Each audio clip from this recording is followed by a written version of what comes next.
El Islam, Occidente y la crisis de la Iglesia. En el mundo de las ideas hay planteamientos que resultan tan polémicos como provocadores. Algunos autores han sostenido que el Islam no surgió de la nada, sino que fue, en parte, producto de influencias judías y cristianas presentes en Arabia en el siglo VII. Una mezcla de tradiciones, reinterpretadas y adaptadas, que dio lugar a una religión con una fuerza expansiva como pocas en la historia. Pero antes de seguir, recuerda suscribirte al canal si aún no lo has hecho. Aquí en Mentes Poderosas buscamos comprender la historia sin filtros, sin censura, para aprender de ella y reflexionar sobre nuestro presente. El nacimiento del Islam. Contexto histórico. La Arabia del siglo VII no era un desierto cultural. Allí convivían tribus politeístas, comunidades judías y grupos cristianos, considerados heréticos por Bizancio, nestorianos y monofisitas. Mahoma creció en ese entorno, y su mensaje tomó prestados relatos y símbolos de esas tradiciones. Abraham, Moisés, Jesús, María. Pero no los copió sin más. Los reinterpretó, les dio un marco árabe y los consolidó en un mensaje que se convirtió en religión.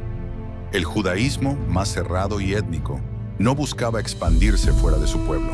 El cristianismo, aunque universal, había quedado atrapado en disputas teológicas y estructuras imperiales. El Islam, en cambio, nació con un fuerte impulso proselitista, una fe simple en su forma, clara en su doctrina y con un mandato de expansión. La crítica del padre Terí y la Iglesia en crisis. En la década de 1950, un sacerdote conocido como el padre Terí publicó bajo seudónimo la tesis de que el Islam había sido, en parte, fomentado por judíos como herramienta cultural contra los árabes paganos. Una idea discutible y rechazada por la mayoría de historiadores, pero que pone sobre la mesa un punto crucial. El Islam tiene raíces judeocristianas.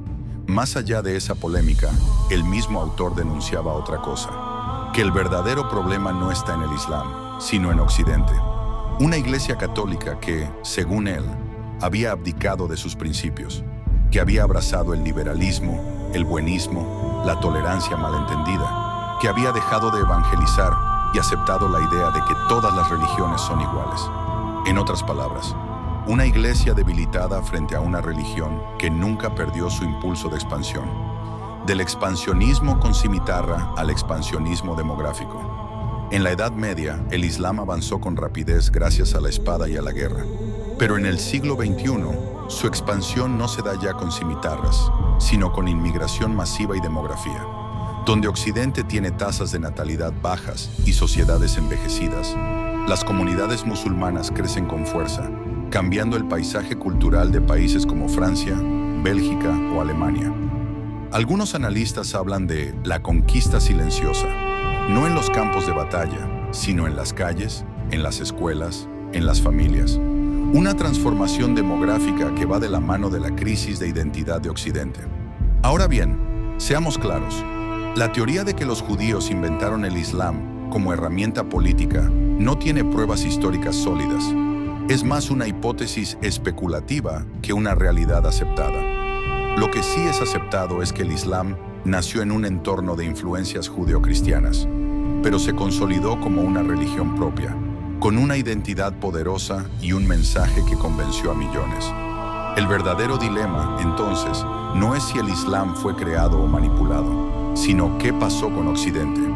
¿Por qué una civilización que alguna vez evangelizó y lideró, ahora duda de sí misma, se avergüenza de su herencia y abre las puertas a un cambio cultural profundo? En definitiva, el Islam crece donde Occidente retrocede, no porque sea malo en sí mismo, sino porque nosotros hemos renunciado a defender lo que somos.